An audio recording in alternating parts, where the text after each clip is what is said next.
নির্বাচনের আগে বিচার নিশ্চিত করতে হবে, এরপর নির্বাচনের আগে কোনো নির্বাচন হবে না। কারা কারা জড়িত এইটা নিশ্চিত কইরা আপনি এইখান থেকে যাইবেন, এর আগে আপনি কোনো জায়গায় যাইতে পারবেন না। মানে হইলো যাইয়া আপনি যাবেন, কোনো সমস্যা নাই, তার আগে বলবেন যে আপনারা কে বাধা দিচ্ছে এই দায়িত্ব পালন করতে, আপনি কার কার জন্য এই দায়িত্ব পালন করতে পারেন নাই, কে এই খুনের তদন্ত করতে আপনার বাধা দিচ্ছে, সব কথা বইলে দিয়া এরপর আপনি যাইতে হইবে, এছাড়া আপনার যাওয়ারও কোনো সুযোগ নাই। এবং ডক্টর ইউনূসকেও আমরা বলতে চাই যে বাংলাদেশের জনগণ আপনাকে প্রধান উপদেষ্টা বানাইছে এই জনগণের স্বাধীনতা সার্বভৌমত্বকে টিকিয়ে রাখার জন্য।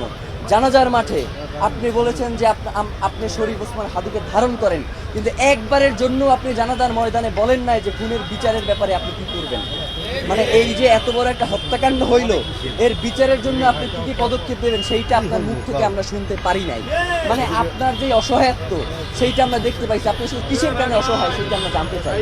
আপনাকে কে অসহায় করে তুললো এইটা আমাদের কাছে আপনার জানাইতে হবে। মানে এইটা না জানাইয়া তড়িঘড়ি করে নির্বাচন দিয়ে এরপর আপনি চলে যাবেন, এটা হবে না। নির্বাচনের আগে বিচার নিশ্চিত করতে হবে, এরপর নির্বাচনের আগে কোনো নির্বাচন হবে না।